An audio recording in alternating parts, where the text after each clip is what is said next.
que je m'aime? Comment j'aimerais être aimée? Comment j'aimerais aimer l'autre? Bonjour et bienvenue sur cette nouvelle vidéo inspirante et spontanée. Cette semaine, j'aimerais vous partager les 5 manières pour réussir à coup sûr à ne pas s'aimer. Première manière, se donner de l'amour. Mais avant de développer ce premier item, je dirais, j'aimerais vous donner la définition de ce qu'est l'amour de soi. L'amour de soi, c'est développer la capacité à se donner de la valeur et à se donner une opinion positive et favorable de soi. Je vais vous donner un exemple. Imaginons que c'est plus facile d'aimer quelque chose quand on lui donne de la valeur. Le collier que je porte là, eh bien je l'aime. Je l'aime parce qu'il a de la valeur à mes yeux. La personne qui me l'a offert a énormément d'importance pour moi. Vous voyez ? Donc comment vous faites, vous, pour vous donner de la valeur chaque jour ? C'est une piste de réflexion que je vous propose. Deuxième manière pour réussir à coup sûr de ne pas s'aimer, c'est de se juger, de juger les autres et de contrôler aussi les autres. Se juger, vous savez, cette petite voix incessante, je suis nulle, je ne serai pas capable, je ne peux pas changer, et puis de toute façon, je n'y arriverai pas. Vous êtes sûr, à coup sûr, quand vous faites ça, de ne pas vous aimer. Juger les autres, c'est la même chose.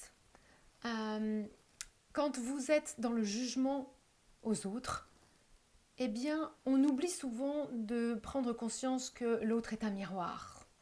L'autre est comme nous. L'autre a la même valeur que nous. Il a autant de valeur que nous. Donc quand on juge l'autre, on se juge soi-même. Et aussi, de contrôler l'autre, c'est aussi se mettre dans une position de savoir qu'il n'y a que vous qui savez les choses et pas les autres. Ne pas donner la confiance aux autres.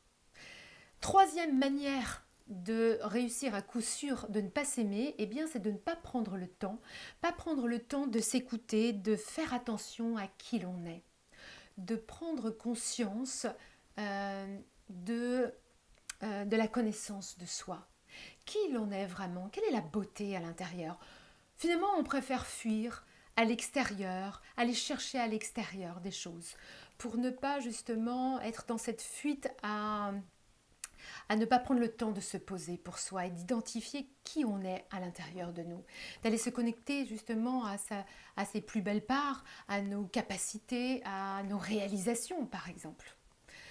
On préfère aller se mettre à fond dans le sport, de s'avaler, je dirais, des séries sur Netflix à n'en plus finir. Bon, je ne suis pas en train de dire que ça n'est pas réalisable de temps en temps de se faire plaisir, et bien au contraire, ça fait du bien.